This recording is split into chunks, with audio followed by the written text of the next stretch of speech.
All right, so we're looking at some patterns today. So what are patterns? Pattern is the repetition of a repeating shape, design.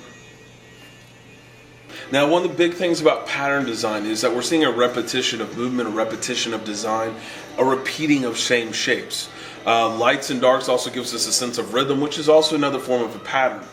So here we have a triangular shape that's interlaced with another triangular shape, and all of this is done in a circle. So we have a circle, circle, circle, and as that piece is repeating, you're also getting lights and darks being repeated as well.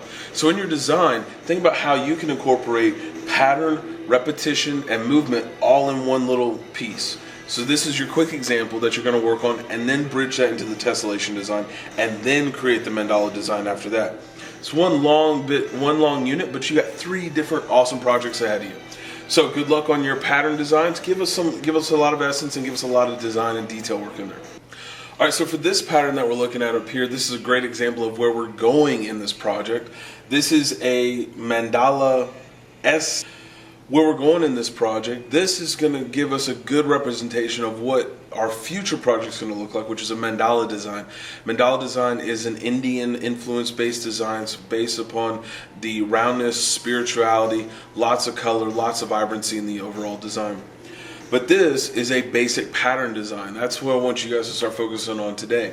So the whole design was built out of circles, and even though in the middle here you can see a lot of square design over the squares on the side, it's all being caused from where the circles are being overlapped. Now somebody drew the little square on there. Yes, I'm giving you that one. However, this is what I want you guys to be thinking about as you guys are working on these pattern designs.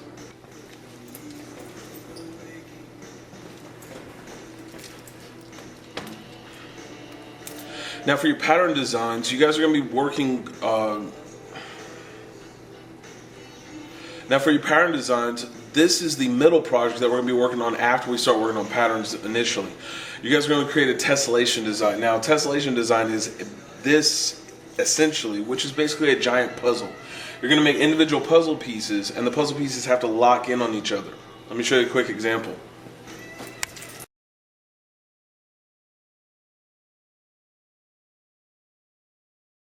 Alright, so this is a real quick, simple example of a tessellation. You got a little fish, and you can see how the fish is interlocking on itself. So as one piece has been cut out, that section has been subtracted from one side and added to the other. You're going to be doing this with little squares that I've already pre-cut for you. And once the sides are interlocking one way, you're also going to subtract from the bottom edge and bring it to the top. That way you have a full rounded piece that interlocks on itself just like a nice puzzle piece. Now, we've been using these for our openings to help bridge us into our project here. This is a piece by MC Escher. You can see how the tessellation is highly influenced in his art and work styles. You can see some more examples up there at the top. But what I like about his is you have the bird and the fish, and as they come together, you can see the simple tessellation piece from this shape translating into the other parts of the design. So as you're working in your design and you've made your little cutout, think of what design pattern or what design you can add into that shape to give some sort of essence so it looks like an MC Escher piece of work. Alright, so today what we got is a couple examples for what we're going to use for our pattern design creations. Alright, so over here I've got some manila paper that I've already taken care of cutting it up for you guys. This is a 3 by 3 inch square of some manila paper, a piece of tag board, which is a little thicker than manila paper, and you guys are going to be using this for the main tessellation body design piece, which I got another video for you guys to check out. And then I have these little triangle slivers. These pieces are going to be for our little functional math lesson that we got to do real quick. Oh no, it's art class, we got to do math. All right, well, let's go ahead and go over some basic things. All right, so 3 by 3 inch square. All right, this is for applying math inside of something where you're actually going to use it for the rest of your life. Now, for me, I use math every single day. The main thing I use it for is geometry-based objects. So, if I take a 3.5 inch square, I fold this in half. So, a square that has equal sides, 3 inches, divide in half. That should be what? 1.5. 1.5 by 3. So then this piece I can go ahead and tear in half. So I got the half now, so it's a 1.5 inch by 3 inches. So if I take this and I cut it along the diagonal, and all I gotta do for this is fold it on the diagonal. Nice diagonal line crossing, going across the paper from corner to corner. Nice diagonal. So for those of you that don't know what that is, that's the one that goes from this top corner to this bottom corner. It's slanted. Over here we got a little vertical line and a horizontal line. So we got all three of those knocked out real quick so you know what the differences are. Let's not say to our friends which one that is, because you know that's not going to end up well. So then we'll cut this in half and we'll end up with our little triangle pieces just like this. So this is a quarter of this, because I can get 4 of these little bad boys out of this square. Because if I take my 2 halves and I cut them in half, I have 4 pieces. Simple math, guys. Let's make it easy on ourselves. All right, so we're going to take this, and your task is to create a design where you're going to take the triangle, trace it on the paper, rotate it around, flip it the other way, however you want to move it around to get a pattern design. Quick example. All right, so a quick example of working a pattern design. So I have a pinwheel design that I started out, and then I wanted to hook another pinwheel design into that one. So I connected it sideways across using another pinwheel to put onto it. Then I did a radial pattern design. It's called a radial pattern design because it goes in a radial pattern, which is also the radius. If I have 2 pieces together, that is the diameter. One piece from center point going outward is the radius. And then I have a radial design pattern that would go all the way around. Now what would look really cool with this, if we wanted to design a set of rims, I would put a little design on this piece, and then I would trace that onto my other pieces. So then as the design goes around, I have a really nice radial design pattern that would be also emulative of a really cool rim that you'd see on a car.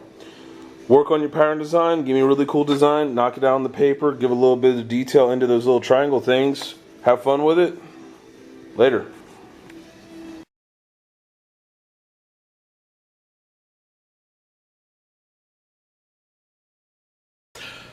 Alright, for this project we're going to be working on mandalas. Alright, what's a mandala? Mandala is an Indian influenced piece of artwork. And mandala essentially is a giant circle that has been divided up into different sections to show different radiuses in the entire piece. Akin to this would be a radial design. That would be the most simplistic art term that I could probably give this thing. However, this piece is not just a simple circle with some lines and designs inside of it. This is a piece that represents wholeness, it's purity. What is a mandala? The mandala is derived from the Sanskrit word. The mandala is from classic Indian culture, and it loosely translates into circle. But as I said, it's a representation of wholeness. It's a very spiritual piece.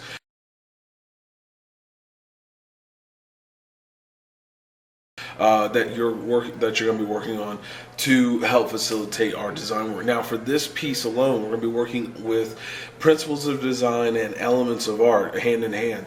We're working with shape, balance, proportion, unity, and variety. We want to have all of these elements and all of these principles interworking together to create a beautiful design in the artwork. Alright, to assist us with our mandala project, I've got this nice cool book here. It's called The Round Art of Astrology. And inside of it's got a lot of really nice pictures. Alright, so this is a really good representative picture of a mandala where you have a lot of design work that's focusing around a radial pattern. So everything that starts from the center point. So everything that starts from a center point and it radiates outwards. Now this one's going in a star pattern, but it's not just in the center, but it's also... You have that star pattern radiating out completely from that center point, and it's repeated again and again and again as it goes out to the outer edges. Nice colorization, full detail all the way through. Now this example is an example of a Tibetan Buddhist mandala where you have Vishnu, which is one of the Indian gods, in the center of this. As it radiates outward, you have pictures of 8 different radiating pieces of the Buddha surrounding Vishnu in the center. So it goes out from the circle out to an oval piece that goes to a wider circle, to a square, to another square, to another circle that's encased with all these little lotus petals. Lots of design, lots of variation, lots of technique. All right, so what you're going to do is you're going to get a mandala piece of paper like this. Front and back, you have two on there because you're going to be doing two of them. Dos por favor. So working from that center point, I want you to radiate your design going outwards and away from that center point. So everything is blossoming outwards. And when you are done with your drawing portion, you're going to come in with some crayons to do the color illustration. Now, because we're using crayons, I want you to marry the waxes together. So don't just use one color here, one color there. Get those colors to blend on top of each other so you got a lot more technique added into it.